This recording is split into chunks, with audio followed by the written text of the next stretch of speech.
minutos de la hora 11, ya estamos presentando Ni vos que pensás en 102.7 de Radio Tortuga al politólogo Aurelio Argañarás. Hablan del común destino y explican por cuál camino llegamos. Bueno, lo anunciamos esta mañana cuando hacíamos la apertura del programa. El tema de hoy, debate y corrupción, de Mitre a Macri. Buen día, Aurelio, bienvenido. Buen día, ¿qué tal, María Inés? ¿Cómo va? Vaya donde te has metido, Aurelio. Bueno, me ha metido en la realidad. En la realidad, que no es fácil. En la realidad política, sí. Claro, yo, digamos, supongo que una cantidad de argentinos deben preguntarse, los que no estén directamente aturdidos por la campaña mediática, ¿cómo es esto del auge de las denuncias de corrupción? ¿Cuál es la lógica a la que responde? Salvo que siendo víctimas muy inocentes y cándidas, digamos, ¿no?, de la campaña, consideren que lo que se persigue cuando se habla de corrupción y se hacen denuncias de corrupción es una lucha por el bien. Sí. Creo que hay que ser... Por el bien de la transparencia, claro, por la honestidad. Por la honestidad, por los valores morales, por el bien de la patria, digamos. Sí, porque eso lo rescato, Aurelio, porque eso se hace hincapié permanentemente, ¿no? Esto de los valores morales, por sobre todo los grandes medios, ¿no? Yo no sé cuál puede ser el grado de inocencia y candidez de la sociedad en ese sentido. No tengo cómo medirlo. Sé que una campaña como la que se lleva a cabo sobre los temas de corrupción, como mínimo, aturde. Aún en el caso de que no convenza, aturde y además crea un eje alrededor del cual se discute y, digamos, la creación de ese eje supone el abandono de otros ejes. Claro, sí. Yo, digamos, como de alguna manera lo supone el título, me estoy remontando al siglo XIX para señalar que estamos en presencia de una técnica que, bueno, es más que centenaria. En 1863 gobierna el general Mitre, digamos, como consecuencia de la batalla de Pavón, en la cual el interior provinciano y federal ha perdido la batalla, en la batalla de Pavón, y sería largo hablar sobre en qué consistió esa pérdida, digamos, por qué se perdió una batalla que estaba ganada, pero no viene el caso. El caso que, digamos, Mitre emprende una campaña de exterminio en el interior del país contra el Partido Federal del Interior, que en realidad era el verdadero Partido Federal, que había encontrado en Urquiza un jefe provisional después de Caseros, y bueno, y que había visto a ese jefe en Pavón, de alguna manera lo había visto capitular, por eso se trató de una batalla ganada en el terreno y perdida en la política, digamos, ¿no? Sí. Bueno, que esa pérdida política, esa especie de abandono por parte de Urquiza de la jefatura de las fuerzas federales nacionales, es la que determina el ascenso de Mitre. Y el ascenso de Mitre se caracteriza por la búsqueda de establecer en las provincias gobiernos partidarios del mitrismo. Hay confesiones de que hay lugares donde prácticamente no tenían digamos, ningún partidario. Digamos, Recuerdo que hay una carta sobre el caso de La Rioja y de Catamarca, donde dice, en Catamarca y La Rioja no tenemos más que un puñado de partidarios. La masa de la población es federal y sigue a jefes locales. En el caso... uno de esos casos es el caso del general Peñalosa, Chacho Peñalosa, sí. Un federal provinciano que se había enfrentado a Rosas justamente como provinciano, en la medida en que Rosas, eso nos llevaría muy lejos, por eso no lo podemos desarrollar, se condujo bajo una máscara federal, en realidad se condujo como porteño, defendiendo los intereses de la ciudad y de la provincia de Buenos Aires contra todo el interior, y por eso postergó la famosa cuestión de la organización nacional. Bien, en esa batalla hay una carta de Mitre a Sarmiento del año 63, de 1863, cuando Sarmiento era gobernador de San Juan, donde lo nombra, Mitre lo nombró director de la guerra contra el Chacho. A Sarmiento. Sí. Y en una carta le da instrucciones de tipo político, que dicen así. Le envío una carta. Le envío una carta, sí. Que es una especie de instrucción política, digamos, no militar, sino política, sobre cómo conducirse con relación al enfrentamiento contra el Chacho. ¿Qué decía la carta? Sí. Procure no comprometer al gobierno nacional en una campaña militar de operaciones. ¿Por qué? Dado los antecedentes del país y las consideraciones que le he expuesto en mi anterior carta, no quiero dar a ninguna operación sobre La Rioja el carácter de guerra civil, que es lo que era, obviamente. Claro, sí, era una guerra civil. Mi idea se resume en dos palabras. Quiero hacer en La Rioja una guerra de policía. La Rioja es una cueva de ladrones que amenaza a los vecinos y donde no hay gobierno que haga ni la policía de la provincia. Declarando ladrones a los montoneros sin hacerles el honor de considerarlos como partidarios políticos ni elevar sus depredaciones al rango de reacción, lo que hay que hacer es muy sencillo. Esta carta figura en un libro de Dardo La Vega, un riojano que se llama El Mitre y el Chacho, publicado en La Rioja en 1939. Bien, esta carta creo que... Qué bueno que queda registrado todo esto, ¿no? Las cosas se quedan registradas más de una vez, ¿no? Claro, y es fantástico, porque uno puede traer, como es el caso tuyo ahora, Aurelio, ¿no? Decir, ¿qué pasa con ese hecho histórico y qué pasa hoy, ¿no? Bueno, creo que como no estamos dedicados a hacer una columna histórica, creo que lo que importa acá sobre todo es hacer el paralelo, exactamente, digamos, entre este antecedente, entre una filiación ideológica, además, porque digamos, Macri está en la filiación ideológica del mitrismo, del liberalismo mitrista. Claro. Además de ser un porteño típico, y establecer cómo opera esto. ¿Por qué? ¿Cuál es el interés supremo, digamos, ¿no? Sí. de declarar ladrones a los riojanos sí. y montoneros, que son casi unánimemente adversarios de Mitre? Y el objetivo obvio es descalificarlos políticamente. Y el objetivo menos obvio, pero ligado a ese mismo propósito, es que con los ladrones no se debate. A un ladrón se lo pone preso. No se debaten ideas con los ladrones. Entonces, declarar ladrón al adversario político es la mejor manera de no verse obligado a hacer una confrontación de ideas. Claro, ideológica, digamos. Exactamente, claro, sí. Exactamente. No, y no solamente en el caso presente, en el caso actual, digamos, no solamente de ideas, sino de realizaciones,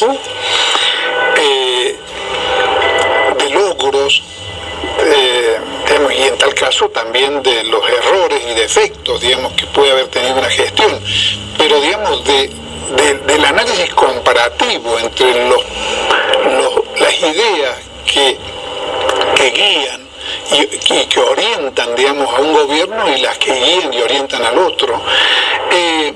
La campaña actual ha desquiciado el debate. Es una de las armas con las cuales se ha desquiciado el debate, porque Cristina, Devido, Aníbal Fernández, y no sé si queda alguno que no haya sido señalado por esta especie de sustituta, digamos, de la doctora Carrió, en que se ha transformado Margarita Stolbizer, que curiosamente tiene un video donde dice las mismas cosas que está diciendo ahora esos personajes de Macri y su gente. Claro, sí, como también Carrió. Yo escuchaba precisamente ayer, los adjetivos que iban uno tras otro de la doctora Carrió en contra del presidente y de su familia, inclusive incluida. Hablaba de la corrupción de toda la familia Macri.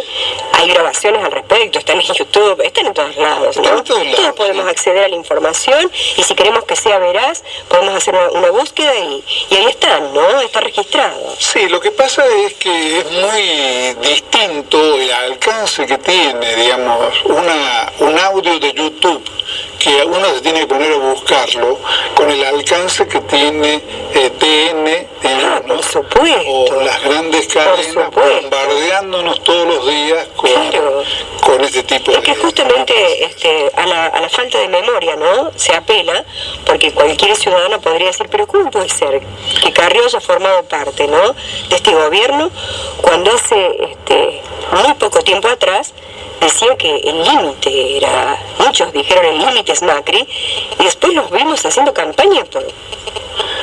Lo que pasa es que el tema, creo que digamos, lo más consistente que se podría decir acerca del tema de la corrupción es hablar del uso político de la moral.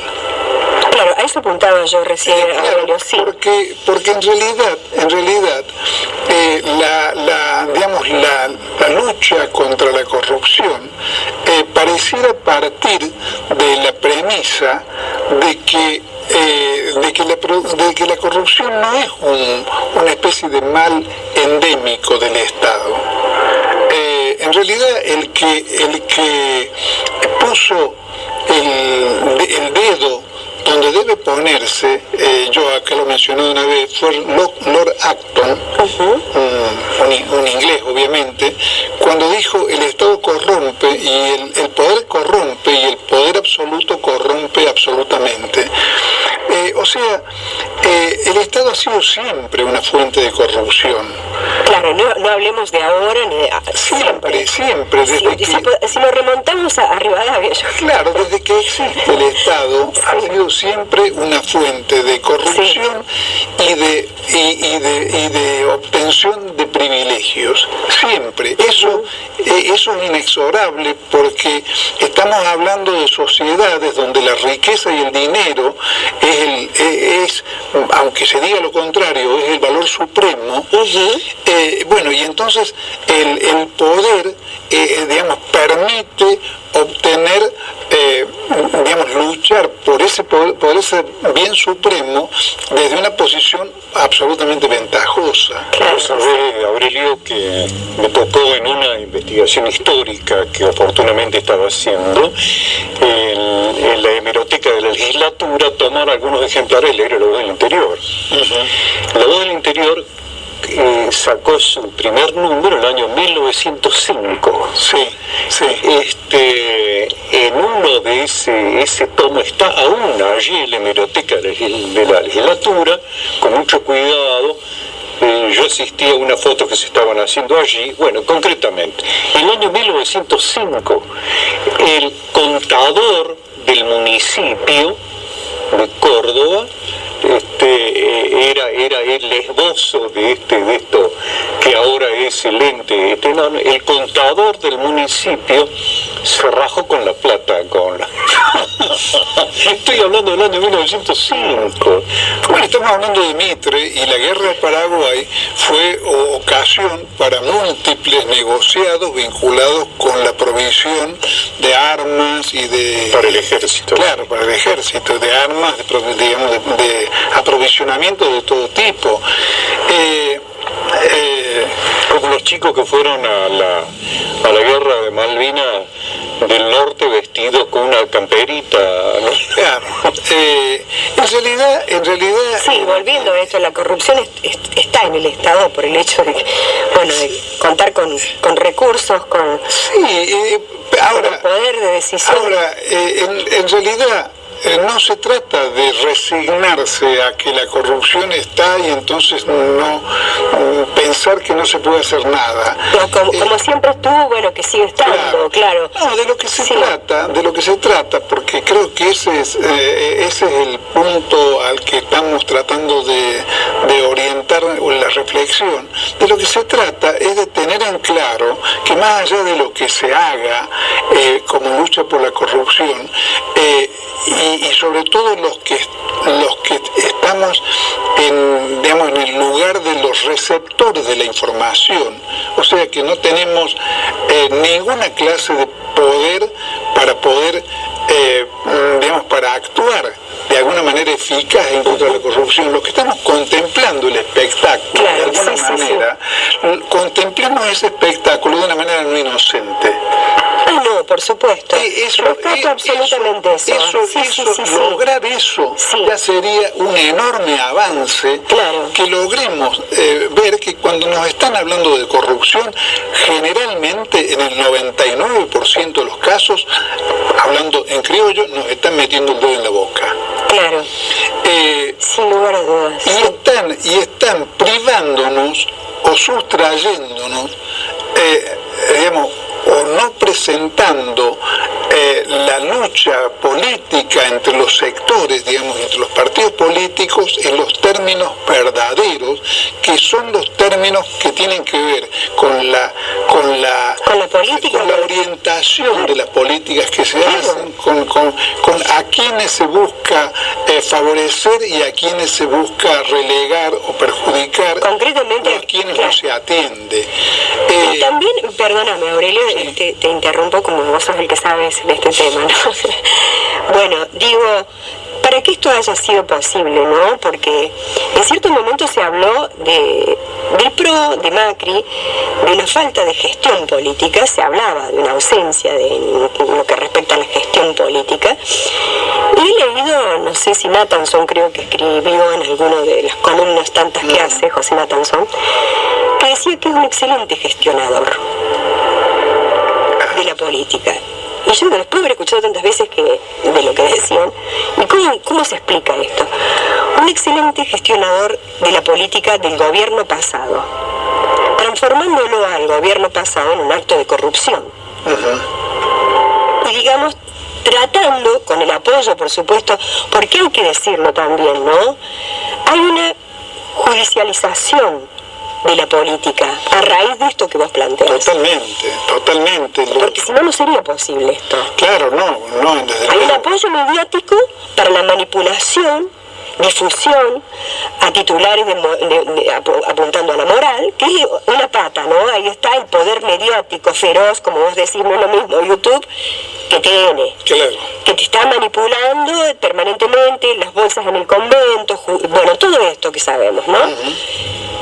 Y que si estaría bueno que hubiera una justicia, que yo creo que siempre voy a decir esto, que para que la política funcione bien, también tiene que funcionar bien la política. Y no haber caído en esto de una política judicializada, de una judicialización de la política. No, y además con una cuestión donde el retaseo de datos de la realidad es extremadamente grosero. Un caso de grosería extrema es el caso de Nisman. Bueno, Ahí tenemos donde tenemos un juez absolutamente corrupto como Bonadio, tratando de reabrir una causa cerrada, limpiamente cerrada. Limpiamente cerrada. Inventando una paralela.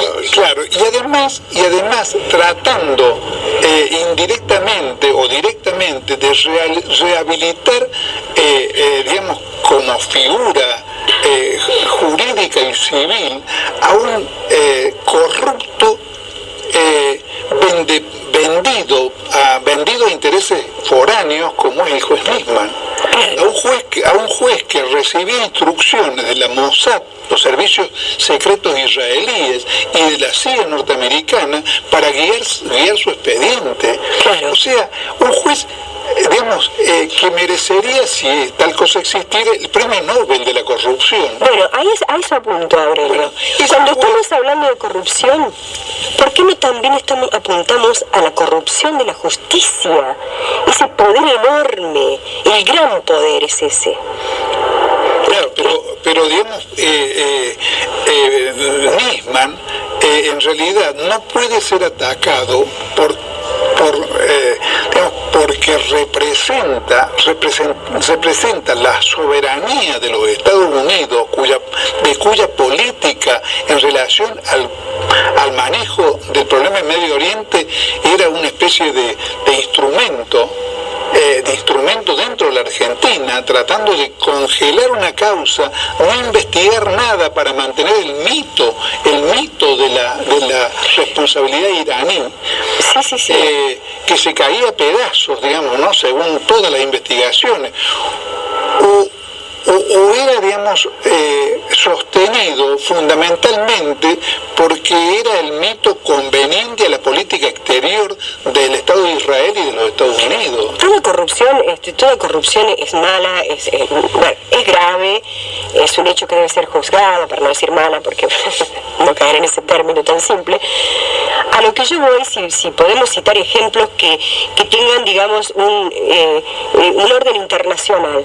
Lo de Milagros Salas, ¿no es un caso, digamos, paradigmático en cuanto a la corrupción de la justicia? Absolutamente. Lo primero que hizo Morales cuando llegó al gobierno es ampliar la Corte de Justicia de Jujuy, nombrar a dos amigotes para que desbalancearan la votación de la Corte Suprema, digamos, del Tribunal Superior de Jujuy. Por eso digo que mientras no hagamos foco en la corrupción, en el poder judicial, en el poder de la justicia, que no son todos, porque si caemos en la generalidad, caemos en el absurdo. Yo creo que como sociedad vamos tomando datos, ¿cuáles son los que han actuado de una forma corrupta? Sí, pero a lo mejor, digamos, nos perderíamos en el seguimiento de una cantidad innumerable de casos y podríamos perder de vista lo fundamental del problema, que es esto de vaciarnos el cerebro. Claro, pero yo creo que si no atacamos la corrupción, Aurelio, bueno, pero a través de la política, pero también a través de hacernos cargo de dónde está lo más grave de la corrupción, porque la corrupción, el hecho corrupto es grave desde todo punto de vista, pero creo que desde un poder del Estado. Sí, pero alguna razón de fondo hay, María Inés, para que, digamos, durante una época, digamos que la justicia, por ejemplo, argentina, desde el año 30 en adelante, haya convalidado siempre todos los golpes de Estado. Quiere decir, pero lo que quiero decir es que podemos estar proponiendo, cuando hablamos de crear una justicia digna de ese nombre, podemos estar proponiendo un objetivo, digamos, ingenuo. En realidad creo que tenemos que tener en claro que esta justicia es una justicia de clase. Bueno, por eso digo, vayamos pero eso no es un problema de corrupción, eso es un problema de cómo se estructura el poder. Bueno, entonces vayamos. A mí me resultaría interesante hablar de esta temática, de este tema, porque es como que estamos permaneciendo siendo observadores de te lo decía recién, de una judicialización de la política Sí, pero y una politización de la justicia. Sí, pero, están como cambiándose de rol permanentemente. Totalmente, Y pero esto no es bueno. además hay algunas muestras de cómo esto alcanza un grado extremo y hasta ridículo y absurdo, porque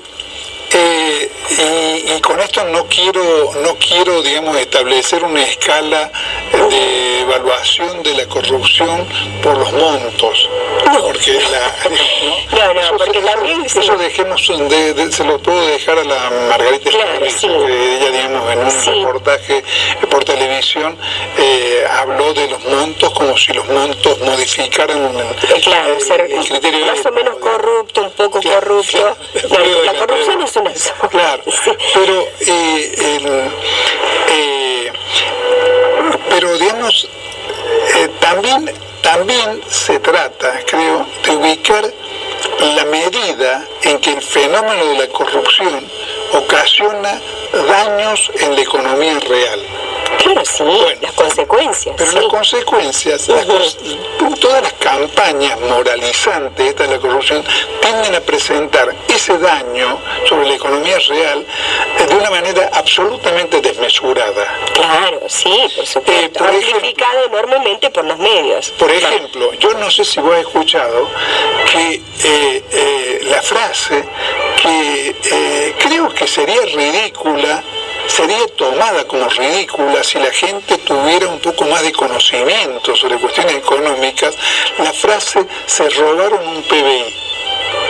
Claro. Sí. Se robaron un PBI es como si alguien dijera que el intendente de Altagracia se quedó con todas las propiedades de Altagracia. Claro, sería una cosa absolutamente desmesurada y absurda que no pone en relación, digamos, desde el punto de vista matemático, simplemente matemático, los volúmenes de los cuales se está hablando. Cuando uno habla del PBI, habla de cifras que se miden en cientos de miles de millones de dólares. Claro. Cifras que no tiene ningún argentino, que a lo mejor tienen son el patrimonio, no sé, de las 100 más grandes empresas globales que existen en la Tierra, pero que son ante las cuales, y esto no es un juicio ético, sino simplemente una valorización matemática, frente a las cuales los millones de José López son un granito de arena, porque estamos hablando de cientos de miles de millones. Sí. O sea, de cantidades en las cuales... José López lo llevaba en unas valijitas, en unos bolsos, y era lo que era. Claro. Pero hay otros que no necesitaban las valijitas porque no entrarían en... No, pero además digamos, mensurado económicamente, el daño es como si, digamos, a una casa le sacáramos medio milímetro cuadrado de pintura. Comparado, comparado con la totalidad de la pintura. Comparado, por ejemplo, con las grandes empresas que licitan... Pero resulta ser que hay gente que cree que esa afirmación tiene algún grado de realidad. Se robaron un PBI. Pero suena como espectacular así. Claro, es como, digamos, si yo dijera que soy el dueño de la galaxia, digamos. Claro, redundaría en una cosa parecida. No hay un mínimo de honestidad y de seriedad en la afirmación misma, porque está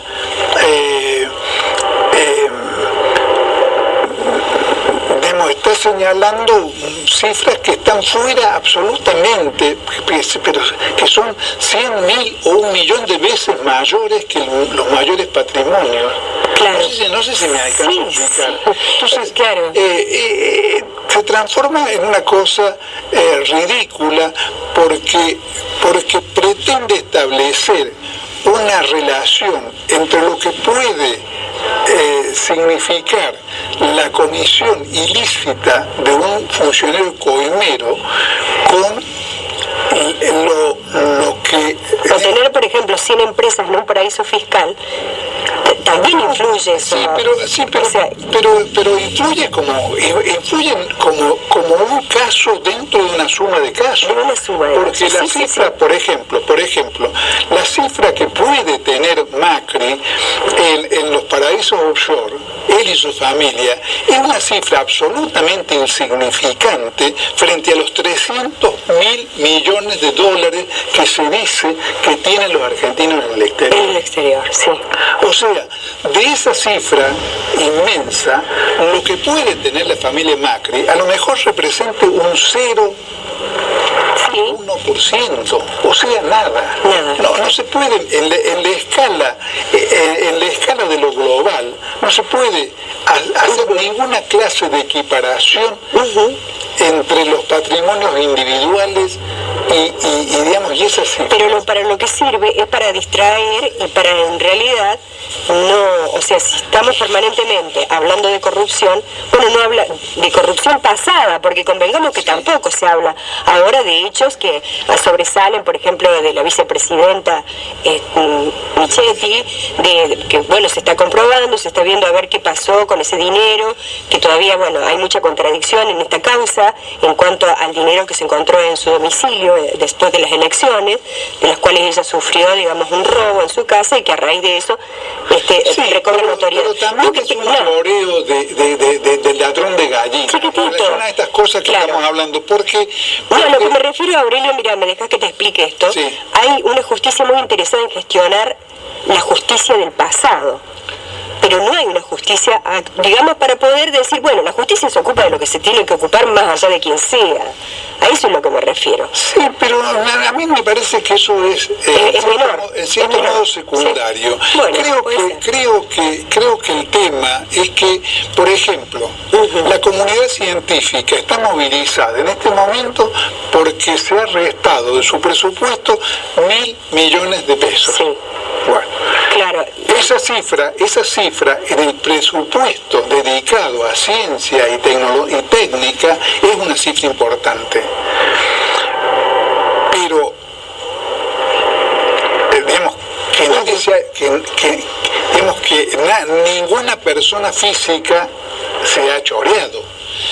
Pero es una cifra ínfima, aunque ambas cifras se relacionen, con relación a los 150.000 millones de pesos que se transfirieron desde las grandes mayorías populares hacia los agronegocios y las mineras y los bancos, con la devaluación y la quita de retenciones a las exportaciones agropecuarias y a las exportaciones mineras.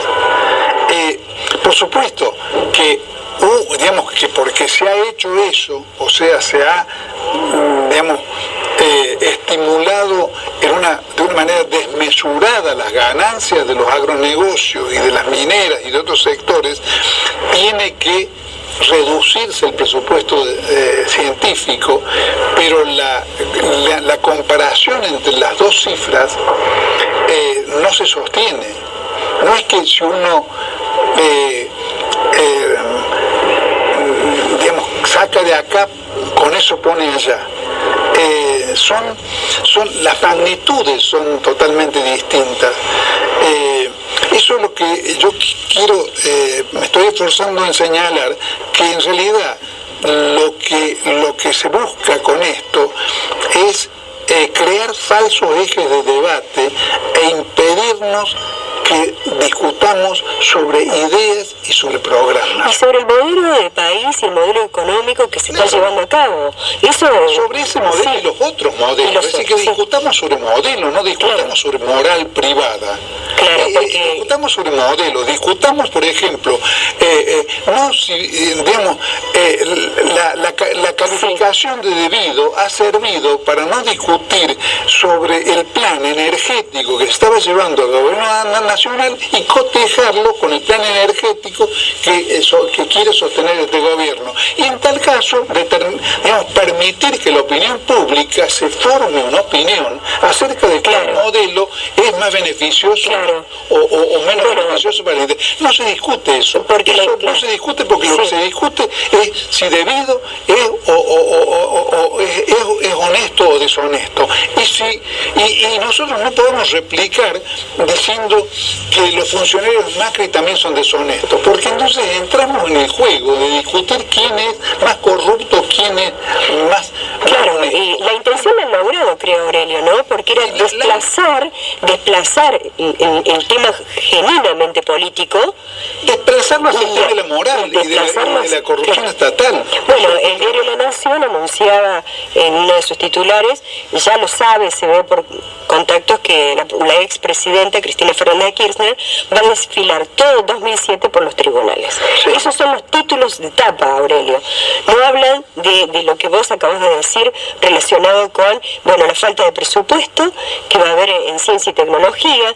Bueno, además está enumerar todo lo que está aconteciendo, y que la única que ya se pronunció, la Unión de Industriales Argentinos, que después de 10 meses se pronuncia ya en contra de este modelo de gobierno, y bueno, y así van surgiendo todo esto que tiene que ver con la política más que con la justicia. Pero sería muy interesante, María Inés, que, por ejemplo, que el país se ocupara un poquito más de discutir, digamos, qué pertinencia o falta de pertinencia tiene el homenaje que hacen a Irigoyen, Leopoldo Moró y Cristina Kirchner con relación al contrahomenaje, digamos, o a la respuesta a ese homenaje estructurada por Macri, Sanz y los radicales de Cambiemos. Porque importa saber dónde está, digamos, la continuidad histórica entre, digamos, Irigoyen, Moró o estos radicales actuales, aliados a los conservadores, a los cuales el radicalismo histórico combatió permanentemente. Importa, esas cosas son importantes, pero no son las cosas que discutimos. Ahí quedaron los dos homenajes, como, digamos, en esta especie de vaciamiento de los cerebros. Macri hace homenajes, inaugura estatuas a Irigoyen y a Perón. Y pareciera ser que eso fuera una cosa natural, cuando en realidad digamos, es como si un nieto de Mitre nos pretendiera ahora hacerle rendir homenaje al Chacho Peñalosa, para apoderarse de la figura y en realidad desdibujar todo.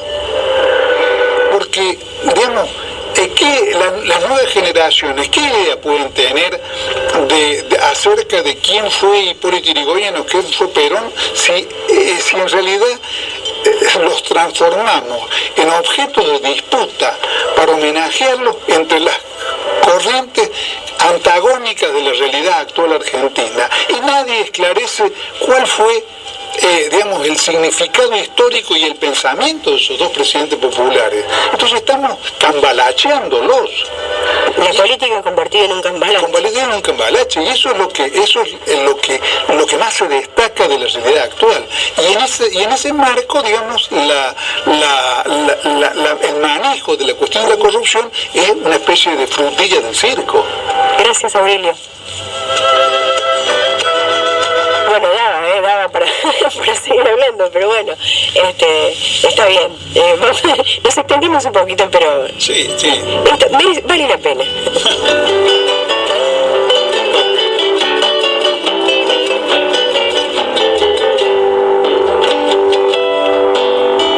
Se llamaban tierra adentro, la pampa y la cordillera, después fueron campo afuera, porque las palabras pesan, con esas cosas en pie.